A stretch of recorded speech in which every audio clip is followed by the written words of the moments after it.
Welcome back to A Celtic State of Mind. I'm Paul John Dykes, and I'm based here today at Barra's Art and Design, and I'm joined by my normal Thursday colleague, JP Mason.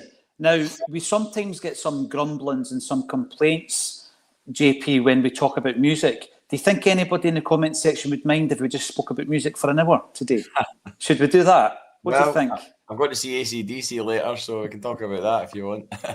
I think we could. We would get away with it, let's be honest. On a serious note, I know that a lot of people don't like fans talking to mainstream media. I've got my own view on that. I think that you've got to use the platform where necessary to put your point across. I've said it all along. People don't like it.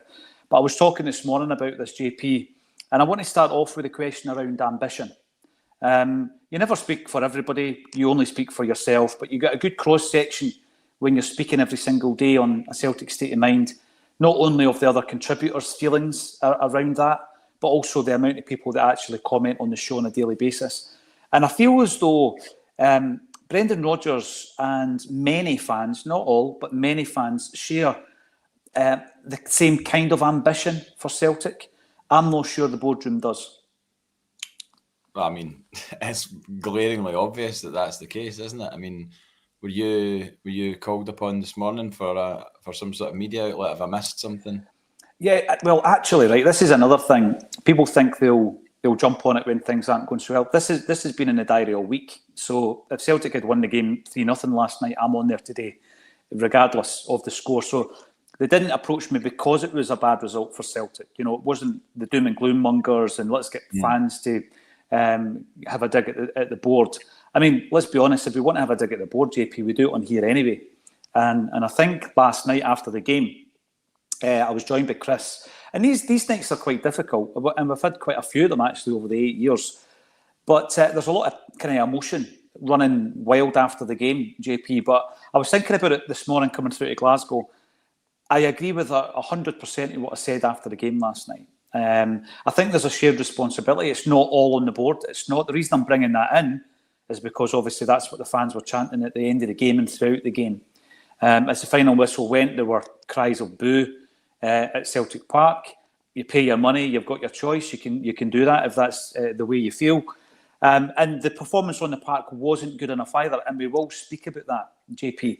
But a lot of the kind of big topics we discuss constantly and have done for a long time are coming home to roost, I think. And one of the big ones is ambition. Where is your ambition as a football club if you have 100 million quid in the bank, which is what we've got now, and only 1.7 million pound of that is on the park from this transfer window when the whistle blows to start that game last night? It's simply not good enough, is it?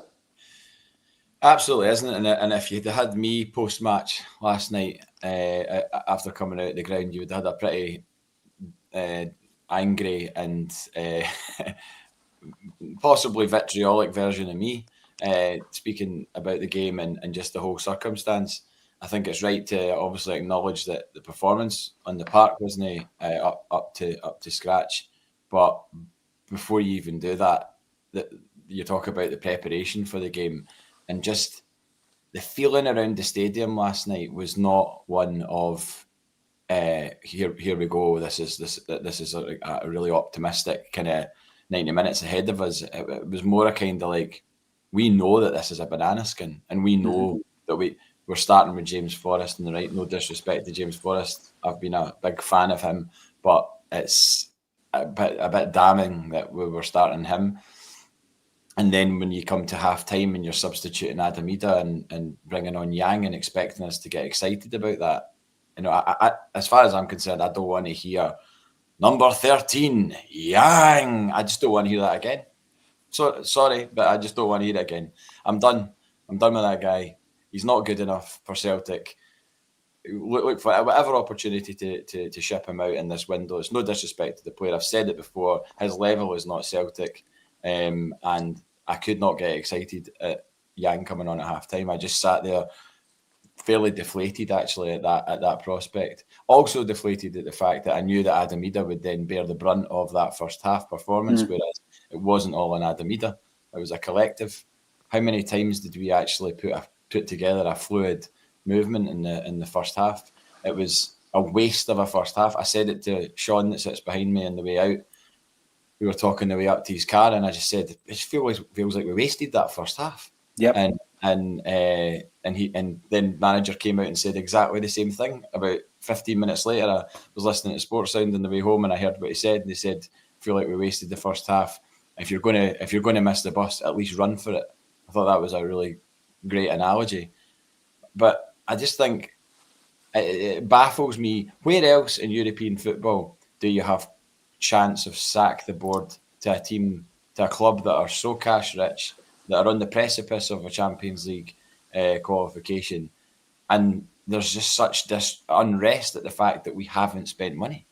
There'll be unrest at other clubs over maybe the selling of a player, perhaps, but it is few and far between. I'd like to know if I've missed out on anything else from other clubs. I mean, I know you've got the Isaac situation at Newcastle, but that's just I don't know if the fans have reacted to that or not, or if it's just they've not had the opportunity to. But it doesn't seem to me like there's anywhere else in world. I mean, we pride ourselves on being a unique club. We're a unique club in the sense that we don't do the top end recruitment well. We don't do it in the same way that other clubs do.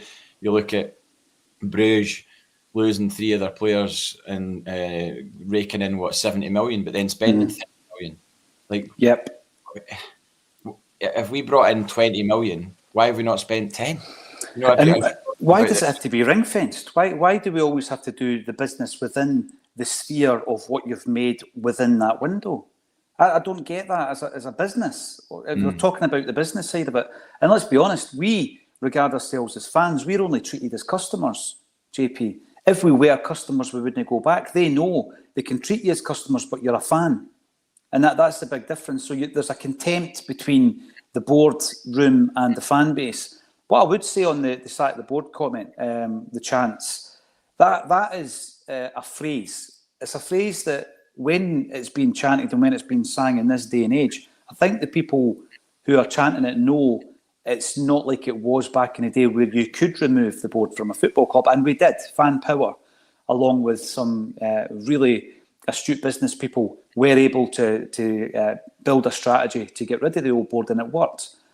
We can't do that this time round. The sack the board thing is a call to arms. It's really basically the fans saying, we've had enough of the way that you're running this football club. But I said last night, what is it we do? Because we need to be strategic on this if we do want change.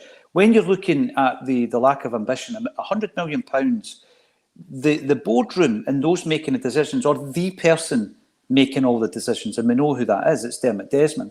It's not his money. It's not their money.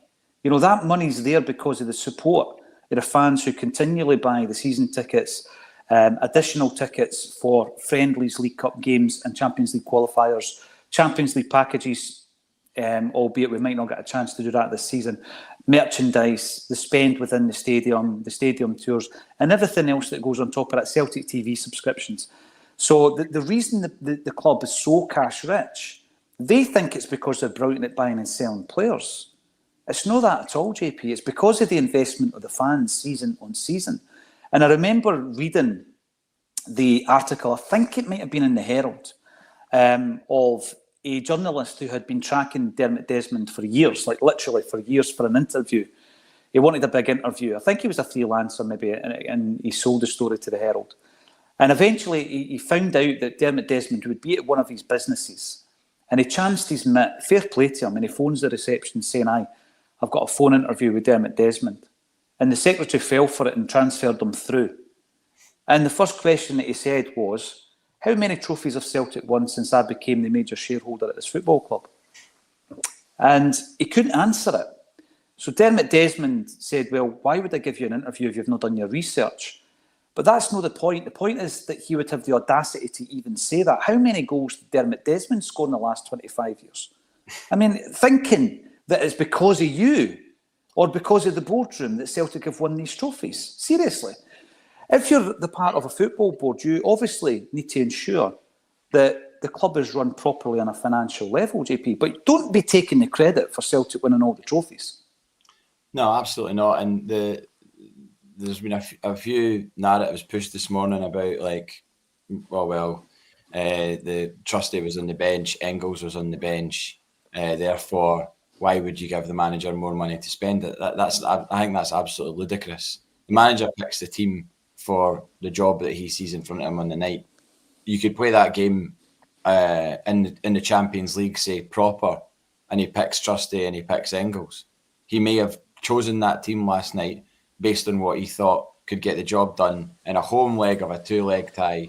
It's a completely different argument to talk about Kairat at home in the Champions League in October, November. And by the way, I think if we were to play them outside of the sphere of this pressure cooker of Champions League qualification, which a lot of these players haven't had the pressure of before, because we've sailed right into the Champions League with no qualification in their previous seasons. But I think you play that team in the Champions League proper without all the noise and probably with the recruitment done at the very last minute, we're beating that team handily. They weren't a good team. You're not telling me that it felt like we were playing a really well drilled Scottish team that had a bit more about them up top than maybe your average Scottish team, but they didn't feel like we were playing a European powerhouse at any point. I mean, you saw the way they behaved in the second half. It was just like every opportunity to waste time. Particularly the goalie. Still not convinced that keeper had anything wrong with him. In fact, I wouldn't be surprised if it was one of those, you go down in the 69th minute and you go down and you outstretch your leg, make it look like you've broken your leg. I mean, the guy break the rhythm of Celtic. Why did the stretcher come on and then he didn't get on it, and then the stretcher goes away, but then he's going off anyway? Why wouldn't you just go on the stretcher to save yourself walking? I thought there was a rule that you had to get on the stretcher once it was on the park. But then when he went to walk across the park towards the dugout, I was like, that was the last straw for me. I was like, this guy's at it. He's absolutely at it. And the first thing that the substitute keeper did was throw the ball beyond the 6-yard line when it should have been on the 6-yard line for a by kick. And the referee's like, we're all like, well, why is he doing that? I could see straight away. I was like, they pulled this guy out of the stand or what? And then the referee eventually tells him to put it on the line. But anyway, that's getting into the nitty gritty of it all. But the argument over whether or not Trustee Engels start, and then you go, oh well, that's why they're not giving them money. I listened to that post match of Brendan Rodgers last night, and it was really, really tough listening, because you just felt it genuinely felt like they were grilling a fan. A fan who couldn't say anything, like a fan that had signed an NDA or something like that. It was strange. You're right. He was choosing his words so carefully, JP, in his answers, wasn't he? He knew he wanted to say more, but he couldn't. And I can't imagine how frustrating that must be as a manager when you could easily just give it both barrels to whoever is responsible and whoever is not pulling the trigger on signings or whatever. And I obviously acknowledge that there could be an element of players saying, come back to us when you're in the Champions League. And by the way, since I've said that to quite a lot of people I know, almost every single one of them have been like, well, get them to wherever then and move on to another target. Because if that's your sole reason for coming to Celtic, then sorry, I don't want you. And there'll be people that maybe watch this will go, well, don't care. Nicholas Kuhn did it. He did a job for us and then left, but he did half a season for us, didn't he? He did up to the point that the Champions League was no longer a tournament that he had to play in. And then after that, where was Nicholas Kuhn for the rest of the season? And I know he gave it all that at Tannadice, but I think we were right to go, well, where's this player that we've seen all season?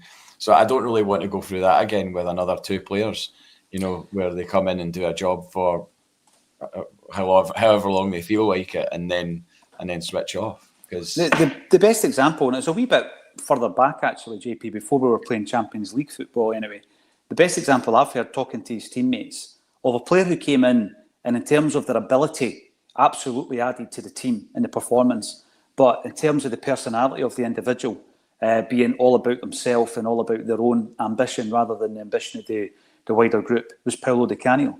So you talk to anybody who played for that one season with Di Canio, And they'll say, oh, he was great and entertaining and skillful and all this kind of stuff, full of charisma. But he was all about Paulo. And the team suffered that season because of having that individual in the team. Same thing happened, obviously, with Van Hooijdonk a wee bit earlier. But in terms of that individual coming in and only playing for themselves, you really need to strike that balance, because if you've got a few of them in a dressing room, then it can sever the entire morale of your team and your group. And when you're really up against it and you need to dig in and get that wee bit extra, someone's only playing for themselves, JP. You know, we've seen players downing tools, to use that term, in the past. So if players are hedging their bets, and by the way, that's up to them if they do that, I understand why the club would move on from that. But Celtic, with £100 million in the bank, not just the profit from this particular window, we could spend more than that. You're not telling me that the failure of bringing players in is because every single player that we want is hedging their bets for the Champions League. If that's the case, I don't think we're doing our job properly. And it's a two-pronged thing. Obviously, you've got the parameters being set out and the budget being set out by the football club. And I can understand from a business perspective why they would have two budgets. They would have a Champions League budget and a Europa League budget, because business has to run like that. They've got to look at all eventualities, JP. But they haven't pushed the boat out. They've basically said to Brendan, you're running with what you want, what you've already given you. And Brendan's saying back to them, by leaving them out of Champions League squads, etc., or not playing them, the players that you're giving me are not good enough. So I looked at the starting 11 last night, and I mentioned this last night. This is Brendan Rodgers' fifth transfer window since he returned, JP. There were 4 Brendan Rodgers signings in the starting 11. So how well have we done as a football club collectively within the 5 windows? And by the way, we've signed a hell of a lot of players. First window, we signed 9. The January of the first season that Brendan was here, we signed 2, because that was Q&A and Idah, right? 1 on loan. We then move into the next winter transfer. And that was that window that we actually did spend a bit of money, brought in less players. And I remember talking about it with you at the time, saying, this is the way we should be doing business. This is the approach. You know, it's more about quality over the quantity. Mm-hmm. And then you move into the January and we bring in Jota and Schlupp. So, and then this particular window, we brought in 8. So we brought in and around 30 players. 30 players, and Brendan Rodgers came back to the football club, JP. And yet only 4 of them were deemed good enough to start the game last night. Mm-hmm. So the recruitment is completely dysfunctional. And yeah, you will get cases of people using Celtic as a platform for a bigger move elsewhere, hedging their bets to save one in the Champions League. But we should be able to go into a next option and secure them. And that second option should still be good enough to get us through against Kairat last night. And it wasn't. I want to focus on the performance, because you can't just say it's all the board, nothing to do with the manager, nothing to do with the players. Celtic simply were not good enough last night. We, I think, had 2 shots on target, JP. Not creative enough. And in that first half, although not all on Adam Idah, I watched Adam Idah's performance really closely, and it was the worst I've seen him playing. To the point where Alistair Johnston's getting stretchered off, and Brendan Rodgers, instead of going up to comfort the player who's lying on a stretcher, goes up to Adam Idah and absolutely rollicks him. Because all the way through that first half, both Brendan and Callum McGregor were telling him what to do, and he wasn't doing it. And it's a simple thing. The first thing that happened, right, in the second half, JP, when Dyson Maeda was moved to centre forward, is what Adam Idah's been asked to do. He dropped deep, right? One touch, pinged it up the right wing, his left, onto Jamesy Forrest, and an attack was created. We had them on the back foot. Adam Idah didn't do that once in the first half. And Callum McGregor was screaming at him, and Brendan Rodgers rollicked him and then hooked him at half-time. I don't know if it's a deliberate thing, JP, or he doesn't have the game intelligence, but at his age, he should have it. He's playing in the Champions League for Celtic. Yeah, no, I the faith that I had in Adam Idah yesterday, I don't bet a lot, right? It's just not something I do. I got caught up in going to a casino late one night and got steaming and spent £75 on blackjack. And then the next morning woke up, realised what I'd done, and was like, I'm good at that. I'm going to go back And I went back that afternoon to the same casino and lost another 75 quid. And I was like, that's me in betting done, I think. I have never been in a casino in my life. Well, it's probably not a wise idea to do it when you're 3 sheets to the wind. But I don't bet a lot. I just don't. But yesterday I had a wee look at the prices on goal scoring markets. Yeah. And I knew Idah would start. And I thought, do you know what? I fancy him. I wonder if first goal scorer, the price was nothing. You know what I mean? It was like, obviously he's going to be a hot favourite to score the first goal in a game against a Kazakhstani opposition. And then I looked at the price for a hat-trick and it was 14-1. And I thought, do you know what? I'm going to put my money where my mouth is and put a tenner on him. And then, another reason why I did that, by the way, was because I bought a bottle of the Monk's Finest for the pre-match. A full bottle. So we're talking gambling and bevying. We're a really good example that we're setting here. A full bottle of the tonic. I'm of age. I'm an adult. And then I don't know if you know this, but there's always a number at the bottom of a bottle of Bucky, and it's like it's just a number on the very base of the. How high does it go? What's the range? I'm not too sure about that, but the myth that we always used to say when we were younger, and maybe we weren't of age to drink Buckfast, was. And by the way, I've probably drank no more than 20 bottles in my entire life. I have friends that I still hang about with and spend time with it. Would drink a bottle of Buckfast every Friday night, and then it would become 2 bottles of Buckfast and maybe a couple of cans. They just sort of progress through the sort do a lot of bands drink it, JP, in and around the Scottish music scene? I mean, the amount of bands that come in with a bottle of Bucky, and I've got to tell them, like, if you're taking it on stage, you can't hand it out to the crowd because it's glass.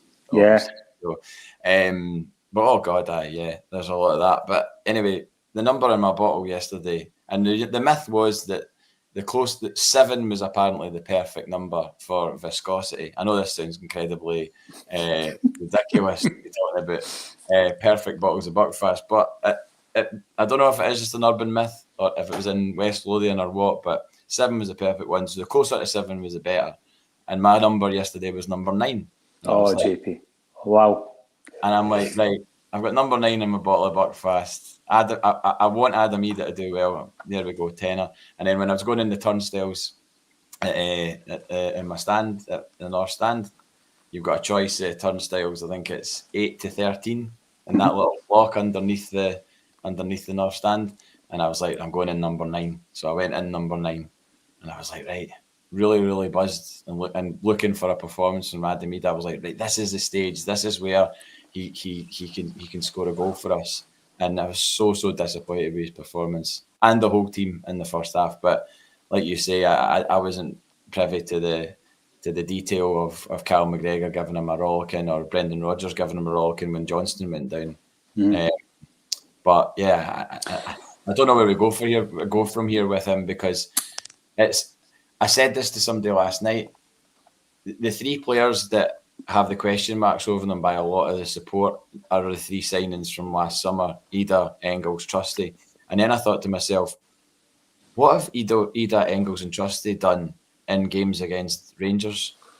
As in, have they actually bossed a game? Has Engels bossed a game against Rangers? I would argue no. Came on as a sub in the 3-0 game. Came on as a sub in the cup final, I think, as well. Did well, but he never bossed it in the cup final. Yeah.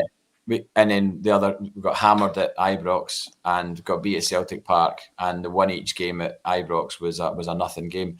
Obviously, Idah did score in that game. I'll give him that, and he did score in his loan spell at Ibrox, which turned out to be only worth a point because of Matondo's equaliser. But Idah hasn't really done it against them, and I think that's probably, Kyogo has numerous times, and I think that's probably why the guns are trained on Adam Idah a little bit more than they maybe would have been otherwise. And Trusty hasn't been trusted in games against Rangers, really, has he? He's he's not had a commanding performance against them. So I think when you've not done it in those games, despite everything else, I think it probably allows you to realise why they are not trusted by the support. There's two things to this. The first one is where I am with Adam Idah, like you were saying there. Where do you go now with Adam Idah? So I'm going to cover that. The other one is the original point you made, and the fact that people are saying, well, he signed Idah, Engels, and Trusty. Why would you give him money? I honestly believe that could be the attitude in the boardroom, JP. I think it's ridiculous. I think it's too small a sample size of player. I also think that you can't just judge on individual performances. You've got to look at the whole of what we actually achieved last season. 7 months ago, we were that away from taking Bayern Munich to extra time. We were second, like literally second. 94th minute, they equalised at the back post, and it was one of the avoidable goals, an inch either way, and it doesn't happen. We haven't gone from being a Champions League club to a non-entity in Europe overnight, right? And the players that you've mentioned, the three players that you've mentioned, played a big part in that. Precisely. All three of them played in every Champions League game last season. The three of them have got 10 appearances under their belt. Not just appearances. You look at Trusty's performance in Atalanta. I think you look at Engels in particular against Aston Villa, but he got on the score sheet in the Champions League. He got assists in the Champions League. The most assists in a Champions League campaign since Matt O'Reilly in a Celtic jersey. And in fact, the two of them have had the most in the last, I think, 15 years. So it's not as though they didn't perform in the Champions League. Then you look at Idah, scores in his first Champions League game against Slovan Bratislava, scores 2 against Villa, plays really well against Atalanta, forces a goal against Young Boys. So to write that all off as if they didn't play their part and say, well, yes, domestically, big question mark over Trusty and Idah. I think domestically, Engels played 53 games of football for Celtic. So, not over the season, including these 10 in Europe. So he played most of the games domestically. So I can't think it's as easy as that to say they were a complete waste of money, because I don't think they were. They're not being as influential as we would like. They're not first picks, except for Idah, because of the fact that we don't have sufficient quality behind them. But it then leads us on to the board shouldn't be saying, well, Brendan, we're not giving you 30 million to spend on 3 players. Because who are you giving it to? You've got to give it to the manager if you want us to progress in the Champions League. So it's like there's an impasse. It's like we're now going to present players to you and Brendan Rodgers is going to knock them back if they're not good enough. He didn't put Inamura in the squad, JP. He was asked about it by a fan at the pre-match press conference. And he basically said he's not good enough defensively. And it's like, well, why could that even be a surprise when you're plucking a 250 grand signing from Japanese football that nobody's heard of? I mean, yeah, it can happen, right? We've seen it in the past. We've seen it in the near past. It can happen. We can get bargains. Is Yamada looking like the same kind of quality that we brought from Japan before? He isn't to me. He isn't to me. Nothing's sticking. So these are the guys that Brendan Rodgers has spoken about as being club signings. He's obviously had a wee pat on the shoulder and told, don't use that term. Sounds like you're doing your job. And he now calls them players for the future. We can read in, and I know that sometimes we overanalyse things that are said or worn by the manager, but there's certain things that we can read into, JP. And there is a process at the moment where players are being bought by the club that Brendan doesn't think are good enough. Now, that's a repeat of his first transfer window. Why have we gone 2 years backwards when we're on the cusp of European qualification? Especially when we made such a big play to get him back in the first place. Mm-hmm.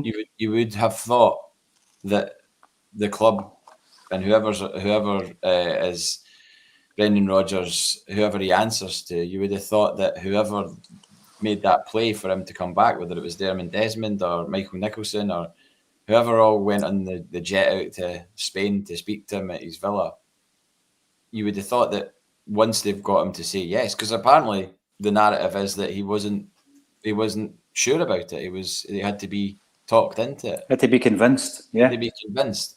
So if you're convincing a guy at that point and then you renege on what you've told him, and he sat there in a press conference and said, recruitment's so good here now and blah, blah, blah. And then obviously we have that window, within weeks of him saying that, we have a window where we bring in guys that turn out to not be anywhere near good enough, and most of which are gone. Who's still with us? Paulo Bernardo, who was on loan in that window.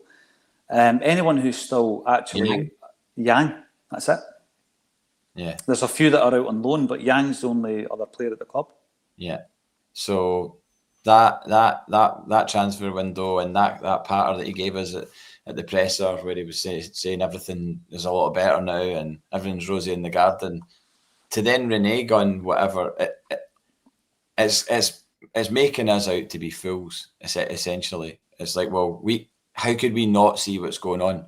We've seen this movie before, and it's so weird that we have this continual problem with recruitment and, jeopardising our Champions League qualification when we have qualifiers to play. That is, obviously, I'll cut them some slack on the Midtjylland games with Ange, because it was such a chaotic time, and they came far too early for us in terms of a settled team. Again, we play those Midtjylland games a few months forward into Ange's tenure. We probably negotiate them. Yeah.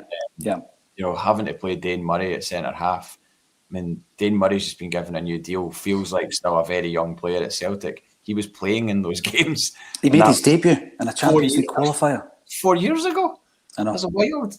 So, but it's weird that there's this continual cycle of repetition and feel like you're seeing the same movie with us. And then you look across there and they've got the same exact problem, but with different issues, i.e., forget about their Champions League qualification. They just keep hiring managers and then you look at that graphic that's appeared on Twitter a few times this week, where it's just like the stages of progress or lack of it that just go round and round and round in a circle. You could make one of them for us.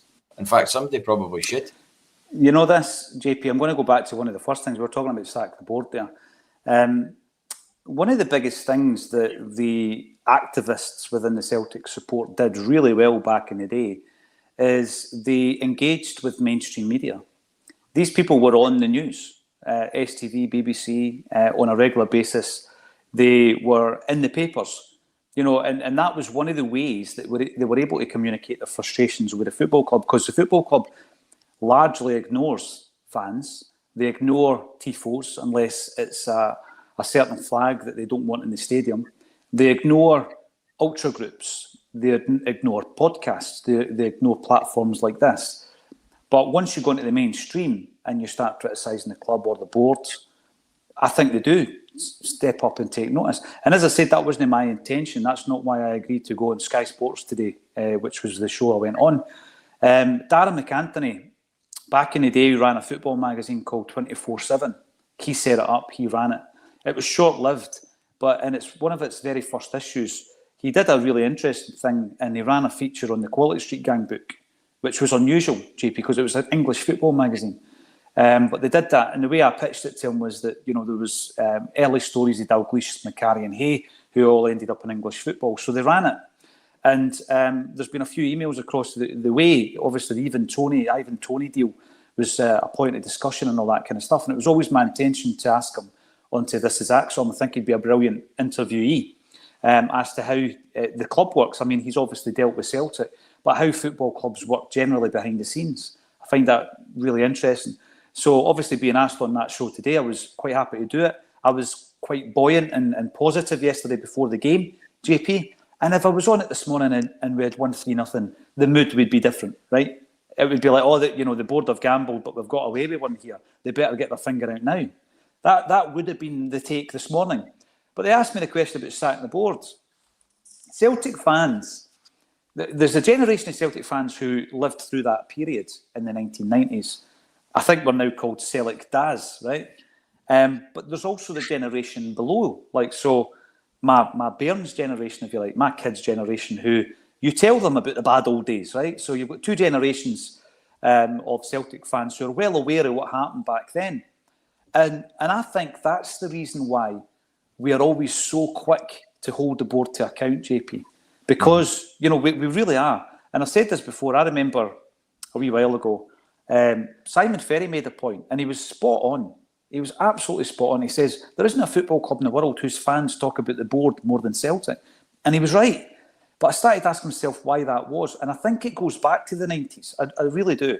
I think it is basically us going back to that period of time saying, right, the fanzine guys, the guys in Save Our Celts, the guys in Celts for Change, they were all right. They were absolutely spot on. They seen the signs before the board did. You know, the board are sleeping at the wheel again, JP.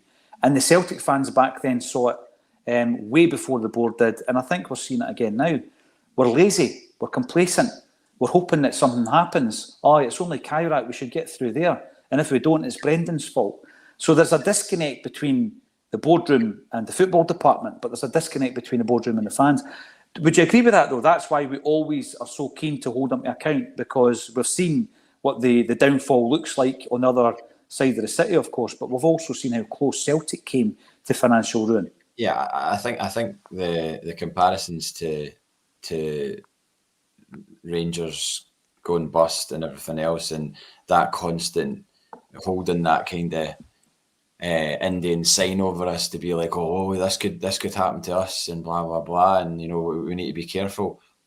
I don't think that argument really washes in this situation, because we are not asking or not expecting signings of a level whereby we were pushing into sort of signing players for 20 million or anything like that. But you just want to see some sort of effective recruitment strategy. Last night I was thinking, oh my God, if only we had Jota for this game. I know.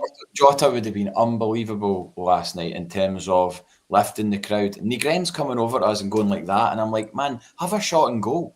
Like, do your job and then we'll do ours, because you're giving it that to us. And I'm like, you've not really given us anything to work off here. Like, things happen in football matches that change the atmosphere in the ground. Everybody knows that. Mm-hmm. And we didn't see enough of that from the team. Certainly not in the first half, a little bit in the second half. I mean, that chance that Forrest hits off the post and it comes back off the keeper. I know. The buzz that created, just that one thing that created, if we'd have followed that up, then the proper roar would have probably started, but then obviously that team knew exactly what they were doing. They were trying to kill that momentum, and there was never really 4 minutes consecutively where we were able to put anything together, because they were constantly going down and all the rest of it. But the momentum was never allowed to happen. But that momentum could have and should have happened in the first half, and we should have been out of sight by half time, as far as I'm concerned.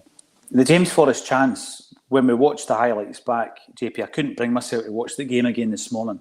I couldn't watch that again, 100 minutes of that. But the James Forrest chance, did that happen at the beginning of the second half, didn't it? That was right at the beginning. In front of me, and that was the result, JP, of that thing that I said. So this is going to lead me back onto Idah. It's not about battering somebody when they're down. I've said already, he did enough in that 6 months that you and I said, spend the 9 million and sign him in. Simple as that. Even had Jim Orr, the guy who deals with the cash, he's an accountant, saying, yeah, spend the 9 million. He did enough. He wins the Scottish Cup. He scores against Rangers, the whole thing. He did enough, right? Last season, I think he did enough in the Champions League, maybe not domestically. He should have done a lot more after Kyogo left the football club, but he didn't. Let himself down, but obviously we didn't really go on about it so much because Maida was playing so well. And then this season, he's not got started. But why Rodgers and McGregor were really annoyed with him, and it's not a new phenomenon, because against Aberdeen it was exactly the same. When Callum McGregor gets the ball, generally when he's facing his own goal, what he's looking for is for Adam Idah to drop deep. He drops deep, and it allows, even if it's in his peripheral vision, it allows McGregor an out ball, JP, to Adam Idah. Or he misses out Adam Idah and he goes long. He dinks it over the top. He does it so often. He goes long up the wings. But Adam Idah's drawn the defender or defenders out of position, and that allows us to get behind them. And what happened in the second half, first thing Maida done as the centre forward, is exactly that. Watch it back. He drops deep. He does get the ball from McGregor. He zips it down the wing to Forrest, and we've got them on the back foot. We didn't do that enough. So McGregor was giving him it verbally, and he's done it already this season. And it was almost as if he didn't really respond that well to it. You know, it was almost as if I'm doing all the running. Mm-hmm. Well, that's why you're there. So you draw the defenders out, you get yourself back in the box, and then you feed on whatever comes in, you know. And he didn't do it. He didn't do it once, JP. Not once did he do it. You know, and he's a big, strong guy. And even when he does get the ball, what he tends to do is he just holds it up. He uses his strength. He holds up. Everything slows down, and you've not got the defenders on the back foot. So he's not doing what he's told. And then, as I say, Brendan Rodgers went through him. Now, again, if you go back to the Bayern Munich game at home, because I think you used that as a point, actually, where we were, the Bayern Munich ties last season. At home, Brendan Rodgers went absolutely bananas at Idah during the first half. He went crazy because he wasn't doing what he was told. He wasn't dropping deep enough. He wasn't, and we know he can do it, and we know he can work hard because he did it against Atalanta, JP, away from home, and one of our best, most satisfying Champions League results last season. So, is it a failure to learn, an inability to learn and take instructions? Is he really that bad when it comes to positional awareness as a striker at that age? Can that be developed? Is he resistant to learning, as Alan Morrison says? Either way, he was hooked at half-time. So what we were seeing wasn't because we had an issue with Idah, JP. Brendan Rodgers agreed with it and hooked him at half-time. The question you asked earlier, and it's a very interesting one, where does that leave us with Idah? Well, where does it leave us with the squad? Because we've got really, really poor options backing him up. I mean, who do you play against Livingston? Who do you play next week in the return leg at Kazakhstan? There's the question I'm throwing out to the audience tuning in, 2,700 tuning in just now. A lot of frustrated Celtic fans, obviously, among that number. What do you do, JP? Do you let him play through it? Because it doesn't sound as though he's learning. That is a big question, isn't it? Do you let him play through it? I mean, getting hooked at half-time. I mean, look who else got hooked at half-time last season. Nicholas Kuhn got hooked at half-time. Yep. And he's out the door. So I'm not suggesting that that's what happens to Adam. Remember Schlupp? Yeah. He got hooked at half-time, and then a lot of Celtic fans around that time and commenting on the show said, right, I've changed my mind about this guy. He's not trying hard enough after the Bayern Munich game. Well, the percentage of people who were still backing Idah, of which I was in that percentage last night, those numbers will have dwindled further, and it's so frustrating because he's not really doing anything now to justify my faith in him, or anyone's faith in him, because last night was the game where you're like, right, score a goal in this fixture. Shut the Benedictine monks were looking down on you, Adam, last night. Number 9 in the tonic wine. There's a T-shirt in that, maybe. There is. If he starts scoring again. But there is nobody I would love more than to play next Tuesday and score a crucial goal that takes us through, because for his confidence as well, it would be, if you're talking about, right, well, if he's not moving and the transfer window closes and Idah is still a Celtic player, the best case scenario for his confidence would be to play on Tuesday and score the goal that takes us through. The frustrating thing about next Tuesday is it's 3,500 miles away. It's a stadium that looks more like McDermott Park than Celtic Park. It's a plastic pitch. It's an early kickoff. You got a ticket? Well, I'm getting to that. I'm so annoyed that we've left it to the point that is now a crucial game where the team needs our back. And so Bobby Bluebell shared the link to the Ajax game, the Champions League qualifier in Amsterdam 24 years ago. Now I get a bus all the way there, 26 hours on the Ardross and Garryowen.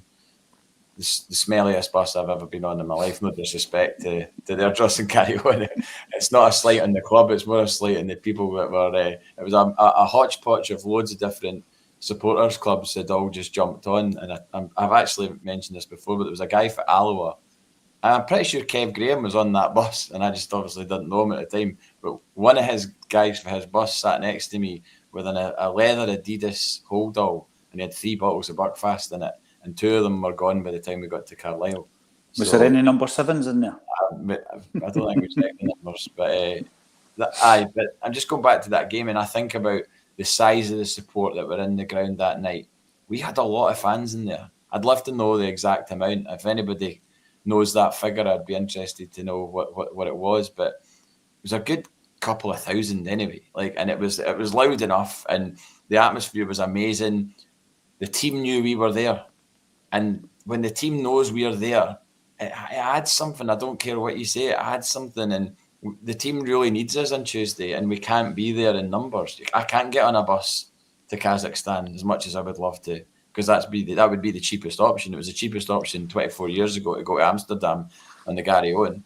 And there's only be maybe 500 fans there if you're lucky. I mean, who can afford to go to Kazakhstan at this point in time? I mean, you're talking very, very few people have got the spare change just to be like, oh, no bother. I'll just go to Kazakhstan, no bother at all. Tuesday, I'll take a couple of days off work, no bother. I mean, more power to you if you are able to do that. I'm not, though, and I'm going to have to watch it in a pub at a really weird time and just be like completely on edge and not be able to give the team the backing because we've not given ourselves a platform to go over there. It's now, that game is now 50-50 probably. We need to make history because we've never won in Kazakhstan. Yeah. We're doing a fan zone actually at Barazat and Design, which is where I'm sitting right here. I'm coming through early when I can to get various things set up in the building because moving forward we will have a film studio basically set up here where we'll be broadcasting every single day. That is something that we're working hard on. But you're right, JP, it's not as if there's going to be massive numbers. It's going to be a very difficult tie. Listen, a lot of people have said that it was difficult for them last night. Yes, it was. And they still came and done the business. Even if we do scrape through everything that we said last night, everything we've said leading up to the game in relation to the recruitment, the dysfunction, the fact that there seems to be a fragmentation between Brendan Rodgers and the board. The mismanagement of Brendan Rodgers. The mismanagement of Brendan Rodgers is huge. He should. The last thing that we said today on the show earlier on today was we should be talking about a new contract for Brendan. Absolutely. How far away is that right now, JP? How far away is that from the possibilities right now? No chance of we getting Brendan Rodgers to sign a new contract. No chance. And why would he work under these conditions? And the thing is, who would blame him for not? I mean, I don't think there's any doubt he'll obviously see out this season, but what a sad state of affairs that if he walks away at the end of this season, champion or not, I would obviously hope he would be, but champion or not, you're going, wait a minute, he would have stayed. If you'd have just done, half maybe of what he would have wanted, not maybe not 100%, but half of what he wanted, I'm sorry, but I remember back to his first season and a couple of months in, and particularly around about the time that we got beat off Hearts, sack the board chants started, and I remember we spoke about it on the show. So that's now what, two and a bit years ago. It was the November, wasn't it? Yeah, so November 23. No, yeah, November 23. And I remember being quite critical, just being like, that seems a bit absurd and all the rest of it, to be saying that. And I hope the people that were singing it that night, obviously there'll be some of them, the same people will be singing it last night. I hope they're not going, oh, well, see, we told you, we said it then.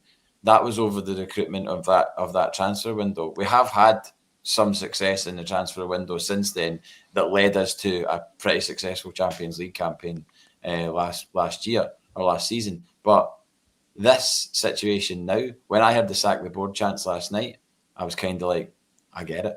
I totally get it. Like, I'm not saying maybe wholesale board sacking, but I started to think to myself, put a microphone in front of one of them. Put a microphone in front of one of them like Brendan Rodgers has had to do over the last... Absolutely, JP. They're basically, he's a sacrificial... Why have you signed Shin Yamada? Why did you sign Shin Yamada? Why did you sign Inamura? Why did you not go after the left back that the manager wanted, or that was prepared, or at least semi-prepared to play in a Champions League fixture? Why have we signed Callum Osman from Fulham?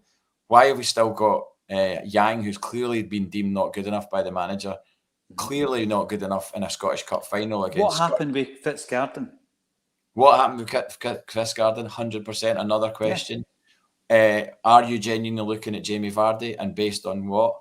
Like all these questions need to be asked, because as Brendan Rodgers said last night about the Celtic players, the money's in your account every month and it's from Celtic. The money's in Celtic's account and it's from me, and it's from the person next to me, it's from the person next to me on the other side, the person behind me. And the shutters are down after that, JP. 100%, yeah. Yep.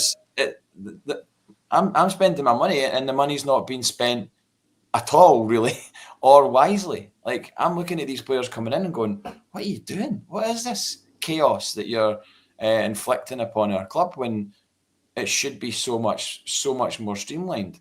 And as I said at the top of the show, like, where else does this happen in European football? Where else is this happening where a fan base is so agitated by the fact that their club aren't doing the job properly at the top of the tree? From the outside looking in, JP, and I got a wee bit of this morning, a wee bit of this vibe. It was like, but you are always winning, so what are you moaning about? And anyway, you're not a Champions League club, you're a Europa League club. Nonsense, absolute nonsense. And I do feel sometimes that that's the attitude of the boardroom to any fans that are stepping up and actually talking about some of the subjects that we're discussing today. We are a Champions League club because 7 months ago we were a Champions League club. So what's changed? What's changed in 7 months? And with regards to the ambition and the vision, no one is expecting Celtic to be in the market for 50 or 60 million pound players, JP. Nobody. But we need to be able to ensure that we've got cover at left back, which isn't a 250 grand punt. And we've already heard from Brendan, who says he can't defend. He's not at the level of being able to defend yet. Why are we buying him then? Because it's not as if we have a platform. I mean, we're not buying him for the Lowland League, JP. We're not going to develop him there. So it's an absolute nonsense to suggest that we're entitled. We also said that if we got an injury to one of our first team regulars, the drop off in quality then was massive. No disrespect to Anthony Ralston, but it is. Johnston goes down last night. Immediately, everybody holds their breath and goes, "This looks bad." And what do we do? What do we do with that? Do you think we need to buy a right back? I love Tony Ralston a bit, but let's look at the situation here. We're running with one left back, JP. Don't tell me Liam Scales is a left back, because he's not. I've stood up for Liam Scales. I think his story's been unbelievable. He's not a left back. He never will be a left back. But we're running at the moment by managing Kieran Tierney, having to bring him off 65, 70 minutes in the game. That's the longest he's played last night. And then we're moving Liam Scales over there because we have no other cover. So there's nobody coming through the academy who's good enough, JP. And the guy that the club have signed, Inamura, isn't good enough. So we're now playing somebody out of position. We now have an issue with Alistair Johnston. Tony Ralston can come in and play 99 games out of 100 for Celtic and it will be fine. But when you step up to the level that we hope to be playing in the Champions League, I want more quality in there. And we certainly need another right back now. So the priorities, you need to just be really, in a fast-moving environment. And Celtic don't conduct themselves like that. Everything happens at a snail's pace, JP. So now we need a right back in the door. Who do we bring in? What's the expected time for Alistair Johnston's injury? I mean, if it is hamstring, people were saying last night, 2 to 3 months. Who was it that was it? Johan Mjällby? Yeah, Johan Mjällby did the post-match, and he said that he'll be out for 3 months. Now, that's not been confirmed yet, but I was looking this morning, and apparently this is something that's a deal that could be done. Paddy, go and check out Paddy Sinnott's article on this as well, because I think we both more or less messaged each other at the same time about this. We both got info in relation to this player, and it's like Max Johnston. Remember the Sturm Graz Scottish internationalist, 21 years of age, formerly of Motherwell. €2.5 million. Go and buy him. Bring him in. Bring him in. Homegrown quota, JP. Bleed him into the team. He's there when Alistair Johnston comes back. He's a player who's developed, into an international player since he's left Motherwell. So that is the player that I would pitch at this stage of the game. Because the rest... He's got the same surname, eh? Is that just... That's quite weird. Aye, Johnson & Johnson, it sounds like baby powder or something, right? So you bring him in, I think, and you should be somewhere down the line when it comes to maybe Balikwisha on the right wing, whoever we're still pursuing on the left wing. We do need a striker. But last week, going into this game as well, on the Adam Idah thing, I had actually said I would I'd put much more emphasis and priority on the left winger, and I'd play Maida through the middle. And if Idah's still at the football club, he's a second choice for me, JP. But there's another couple of things I mentioned last night that I think you've got to, and I think they're relevant. So I spoke about his form in the 6 months. I'm talking Idah now. Yeah, I wanted him to sign. You said so. I think a lot of Celtic fans wanted him to sign. we spent too much money on him. We know that now. We knew it then. But obviously there was the Italian interest in the player when we signed him on loan. And I found it really interesting when the story broke a couple of weeks ago about Udinese being interested in him.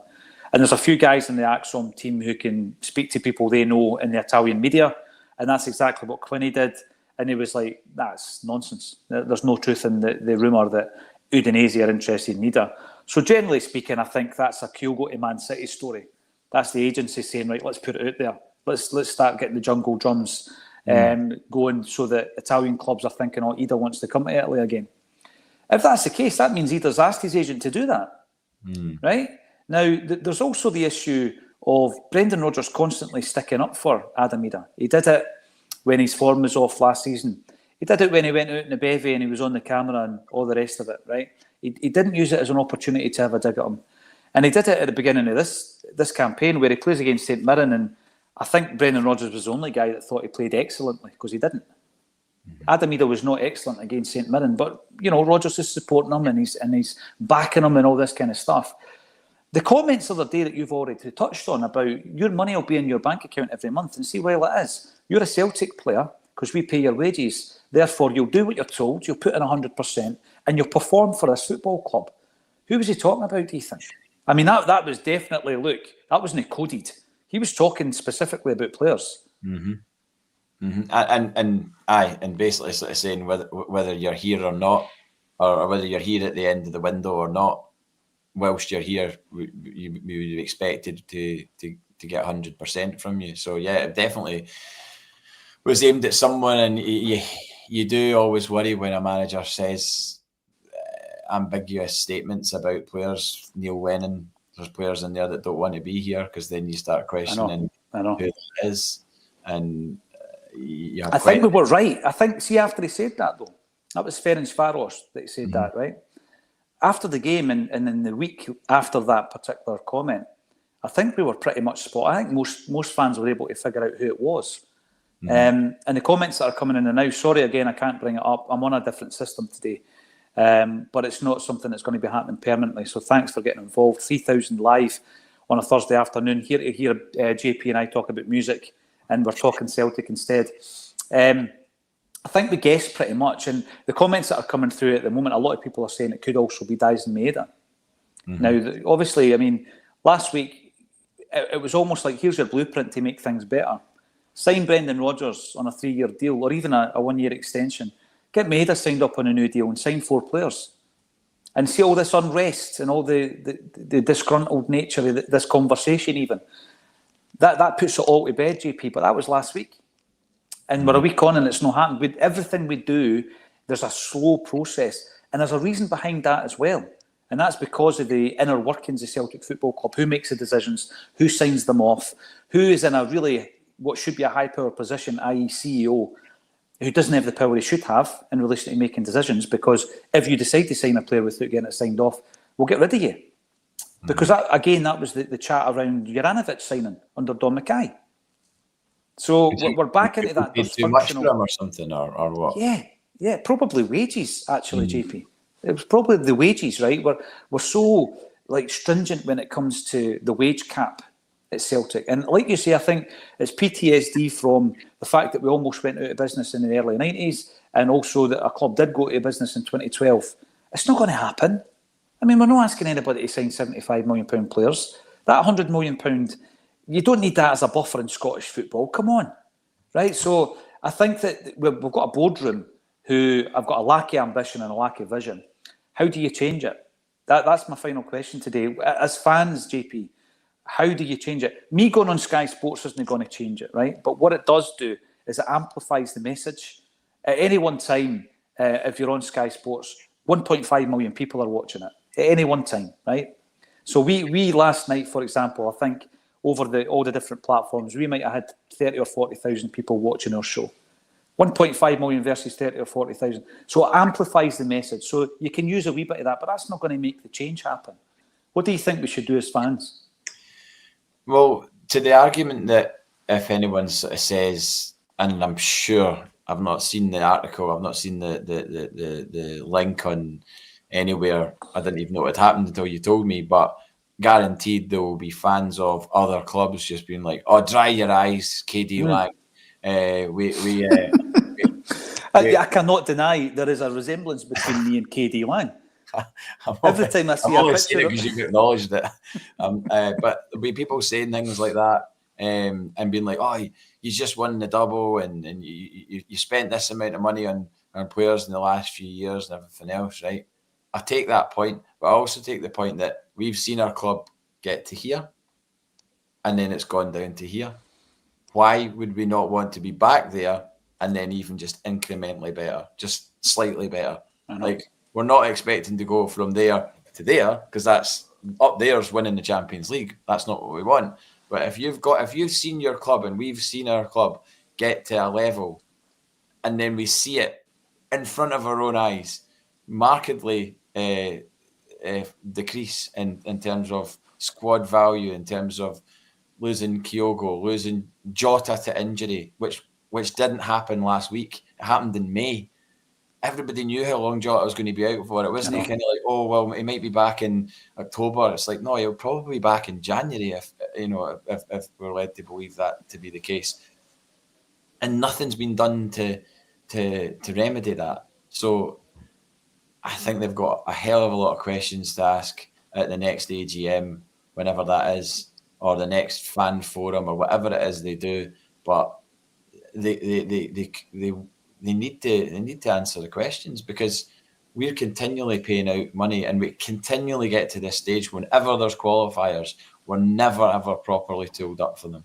We're never ever have we gone into a Champions League qualifier where everyone's like, right, even last night everyone was like, what have we got on the bench, to come on and affect this in the forward area? It's not, we've not suddenly got amnesia about the fact that we've lost Kuhn. It's not as if like we walked into Celtic Park last night and just completely forgot that we'd sold Nicholas Kuhn, who was a really effective player in this competition, and then obviously losing Kyogo in January as well and not replacing him with an adequate replacement. We expected it in January, didn't happen. Expected it in the summer, still hasn't happened. So, I mean, I don't know about fan movements or anything like that, or on the ground kind of Celts for change, that type of thing. I don't know if we're heading fast towards that point, but the disillusionment amongst the fan base is it. You're looking around you last night, and it wasn't people slamming chairs, it wasn't people screaming and shouting. It was more just a case of absolute bewilderment and disbelief at how a supposed successful football club could have just made a complete dog's dinner of a Champions League home game. Like that game last night, that team have played once in European group in the European group stage. I couldn't even tell you what that was. It wasn't the Champions League, that's for sure. They're ahead of us in their season, and that was quite apparent, in terms of their fitness and everything else. Obviously, they had that on us last night, but we should have had so much more on them in terms of what we were bringing to the party last night. And we've had all opportunities to do it for the last however many weeks and months since the transfer window has been open, and we've not done it. Despite knowing the dates, despite knowing exactly when it was going to happen, despite knowing that we didn't have Jota, despite knowing that we had sold Kyogo and not replaced him, and despite knowing that we sold Nicholas Kuhn in this window. As soon as he left, somebody should have been in the next day to replace him. And that was it. We've been hanging on to Yang and Telio ever since. Yeah. Listen, it's always a pleasure to speak to JP on a Thursday. We promise more music chat next week. We had to get stuck right in about the Celtic stuff today. Thanks everybody for getting involved. 3,000, unbelievable turnout as always. We really appreciate your support. Like the video, subscribe to the channel, and tell us a player that embarrassed the hoops to enter the new competition that we're running this week's. The only other thing I need to say is thank you so much from KD Lang and JP Mason for joining us on A Celtic State of Mind.